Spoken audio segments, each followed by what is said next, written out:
జావేద్ ఇక్బాల్ 100 మంది చిన్నపిల్లల్ని అతి దారుణంగా చంపేసిన పాకిస్తాన్ వర్స్ట్ సీరియల్ కిల్లర్. అసలు చిన్నపిల్లల్ని చంపాల్సిన అవసరం తనకేంటి? అసలు ఎవడి జావేద్? ఇంకా బతికే ఉన్నాడా? ఉంటే ఎక్కడున్నాడు?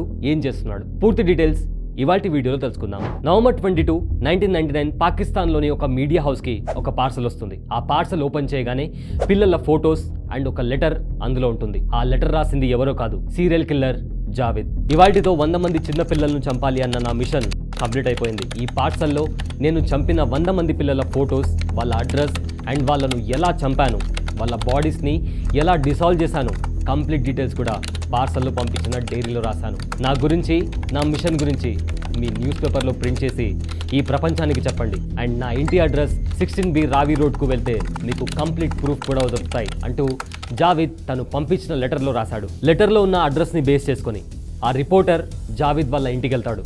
కానీ ఇంటికి తాళం ఉంటుంది. ఇంటి గోడ దుంకి విండోలో నుంచి ఆ రిపోర్టర్ జావేద్ ఇంట్లోకి వెళ్తాడు. ఎంటర్ అవ్వగానే ఒక చెట్టుకి షూస్ వేలాడుతూ కనిపిస్తాయి. ఆ చెట్టు కింద ఒక ట్రంక్ పెట్టెలో చిన్నపిల్లల బట్టలున్నాయి. అండ్ ఒక రూమ్లో విపరీతమైన బ్యాడ్ స్మెల్తో యాసిడ్ డ్రమ్స్ కూడా కనిపిస్తాయి. గోడలపైన కార్డ్ స్టిక్ చేసి ఉన్నాయి. అండ్ ప్రతి కార్డ్ మీద డిఫరెంట్ ఇన్ఫర్మేషన్తో రాసి ఉంది. ఒక చోట అతను ఇలా రాశాడు, కొన్ని బాడీస్ని నేను కావాలని డిసాల్వ్ చేయలేదు, ఎందుకంటే నేను చేసిన పని అందరికీ తెలియాలి. నేను చేసిన పనికి నాకు ఎలాంటి రిగ్రెట్ లేదు. అదేవిధంగా నా మిషన్ పూర్తయినందుకు ఇప్పుడు నేను హ్యాపీగా చనిపోవాలి అనుకుంటున్నా. రావి రివర్ దగ్గరికి వెళ్ళి హాయిగా సూసైడ్ చేసుకొని చనిపోతా అంటూ రాసుకొచ్చాడు. వెంటనే ఈ న్యూస్ని న్యూస్ పేపర్లో పబ్లిష్ చేపించాడు ఆ రిపోర్టర్. ఆ న్యూస్లో ఉన్న డీటెయిల్స్ ఆధారంగా జావేద్ ఇంటికి 100 మంది పిల్లల తల్లిదండ్రులు వాళ్ళ పిల్లల కోసం క్యూ కట్టారు. అక్కడ వాళ్ళ పిల్లల బట్టలు, చెప్పులు గుర్తుపట్టి అక్కడికి వచ్చిన ప్రతి పేరెంట్ షాక్కు గురై ఏడవడం స్టార్ట్ చేశారు. అయితే మోస్ట్ వాంటెడ్ క్రిమినల్ లిస్ట్లో జావేద్ పేరును యాడ్ చేస్తూ పాకిస్తాన్ పోలీస్ అతన్ని వెతకడం స్టార్ట్ చేసింది. నెల రోజులు దాటిపోయింది. అయినా కూడా పాకిస్తాన్ పోలీసులు అతన్ని పట్టుకోలేకపోయారు. కానీ డిసెంబర్ 29, 1999లో జావేద్ ఇక్బాల్ ఒక న్యూస్ ఛానల్కి వెళ్ళి తన పేరు చెప్పి 100 మంది పిల్లల్ని చంపింది తానే అని అండ్ ఈ ప్రపంచం అంటే అతనికి ఇష్టం లేదని, మోరోవర్ అతను చేసిన పనికి తాను ఎలాంటి గిల్ట్ ఫీల్ అవ్వట్లేదని అక్కడ సరెండర్ అయిపోయాడు. అండ్ అక్కడున్న జర్నలిస్టులు అడిగిన ప్రతి ప్రశ్నకి ఆన్సర్ ఇస్తూ ప్రతి మర్డర్ వెనుక ఉన్న డీటెయిల్ని కూడా అక్కడ ఉన్న జర్నలిస్టులతో పంచుకున్నాడు. అయితే అక్కడున్న కొంతమంది జర్నలిస్టులు పోలీసులకు కాల్ చేసి కంప్లైంట్ ఇవ్వగానే పోలీసులు అక్కడికి చేరుకొని జావేద్ని అరెస్ట్ చేశారు. ఇంట్రాగేషన్లో అతను చేసిన తప్పు ఒప్పుకుంటూ అతనికి పోలీసులు అంటే నచ్చరని, పోలీసుల కారణంగా తాను చాలా నరకం అనుభవించాడని చెప్పుకొచ్చాడు. అయితే అతను ఆన్సర్ ఇచ్చే కొద్దీ కొత్త విషయాలు బయటకు వస్తున్నాయి. జావేద్ ఇక్బాల్ పాకిస్తాన్లోని ఒక గవర్నమెంట్ కాలేజ్లో ఇంటర్మీడియట్ ఫినిష్ చేశాడు. దీని తర్వాత జావేద్ వాళ్ళ నాన్న అతనికి ఒక ఐరన్ బిజినెస్ పెట్టించాడు. అక్కడ జావేద్ చిన్నపిల్లలను ఎక్కువగా హైర్ చేసుకునేవాడు. ఎందుకంటే Javed is a homosexual and అతనికి పీడోఫైల్ టెండెన్సీ ఉండేది,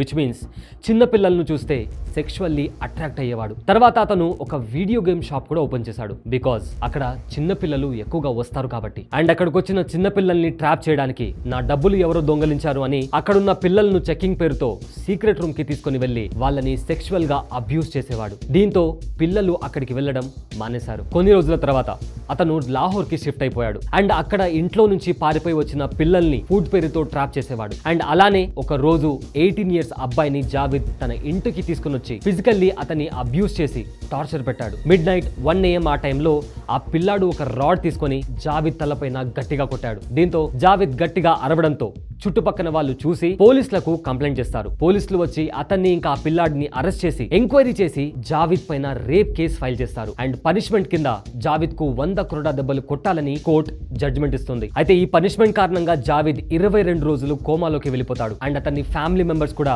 అతన్ని హాస్పిటల్ బిల్ పే చేయడానికి ముందుకు రారు. బట్ జావేద్ తల్లి మాత్రం అతని కోసం ఏడుస్తూ హాస్పిటల్లోనే డే అండ్ నైట్ స్పెండ్ చేస్తుంది. అండ్ ఈ మొత్తం ఇన్సిడెంట్ జావేద్ మీద చాలా బ్యాడ్ ఇంపాక్ట్ క్రియేట్ చేస్తుంది. మెంటల్లీ చాలా డిస్టర్బ్ అయిపోతాడు. సరిగ్గా డబ్బులు లేని కారణంగా ఒక చిన్న ఇల్లు అద్దెకు తీసుకుంటాడు. అండ్ ఆ ఇంటి అడ్రస్ 16B రావి రోడ్. జావేద్ కి ఇప్పుడు కావాల్సిందంతా ఒక్కటే, రివెంజ్. 100 crore దెబ్బల రివెంజ్ ఈక్వల్స్ టు 100 పిల్లల మర్డర్. అండ్ తన తల్లిలాగే వేరే తల్లులు కూడా ఏడవాలి. ఇదే జావిద్ రివెంజ్. మే 1999 జావిద్ రివెంజ్ తీసుకోవడం స్టార్ట్ చేశాడు. And guess what, just 147 days లోనే 100 మంది పిల్లలు మిస్ అవుతారు. జావిద్ ఒక్కొక్కరిని ట్రాప్ చేసి ఇంటికి తీసుకుని వచ్చి ముందు పిల్లల ఫోటోస్ తీసేవాడు. దీని తర్వాత మంచి ఫుడ్ తినిపించేవాడు. ఆ తర్వాత వాళ్ళని సెక్షువల్లీ అబ్యూస్ చేసి ఒక చైన్ తో గొంతు పిసికి చంపేసేవాడు. ఆ తర్వాత డెడ్ బాడీని యాసిడ్ డ్రమ్ లో పాడేసేవాడు. ఈ విధంగా జావిద్ 100 మంది పిల్లలను చంపేశాడు. అతను చేసిన క్రైమ్ కన్ఫెస్ చేసిన తర్వాత లాహోర్ మొత్తం ఎక్కడ చూసినా చిన్న పిల్లల తల్లుల ఏడుపు వినిపించింది. పిల్లల్ని స్కూల్ కి పంపించాలన్న పేరెంట్స్ భయపడిపోయేవారు. ఫిబ్రవరి 18, 2000లో జావిద్ తో పాటు అతనికి హెల్ప్ చేసిన ముగ్గురిని కోర్టులో ప్రవేశపెట్టారు. అండ్ జావిద్ కి కోర్టు ఏ శిక్ష విధించిందో తెలుసా? ఇంతవరకు పాకిస్తాన్ హిస్టరీలో ఇలాంటి శిక్ష ఎవరికి విధించలేదు.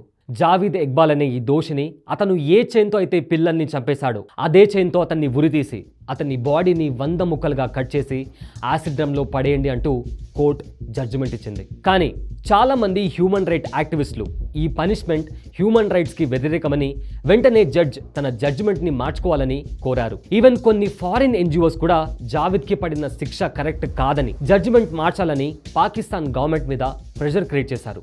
But Pakistan court did change its decision. 9th October 2001లో హై సెక్యూరిటీ ప్రిజన్ లో ఉన్న జావిద్ ఇక్బాల్ సూసైడ్ చేసుకుని చనిపోయాడు. 13 years అబ్బాయి సాజిద్ కూడా సూసైడ్ చేసుకుని చనిపోయాడు. కానీ వాళ్ళు నిజంగానే సూసైడ్ చేసుకుని చనిపోయారా ఆర్ అది మర్డరా అనేది ఇప్పటి వరకు ఒక ప్రశ్నగానే మిగిలిపోయింది. అయితే ఈ ఇష్యూ వల్ల పాకిస్తాన్ పోలీసులు ఇంకా సెక్యూరిటీ డిపార్ట్మెంట్ మీద అక్కడి ప్రజలకు పూర్తిగా నమ్మకం తగ్గిపోయింది. ఇది Pakistan serial killer Javid Iqbal story. ఈ వీడియో మీకు నచ్చితే లైక్ చేసి షేర్ చేయండి. అండ్ ఇలాంటి ఇంట్రెస్టింగ్ వీడియోస్ కోసం మా ఛానల్ని సబ్స్క్రైబ్ చేసి మమ్మల్ని సపోర్ట్ చేయండి. ఇంకో ఇంట్రెస్టింగ్ వీడియోతో మళ్ళీ కలుద్దాం. Keep watching.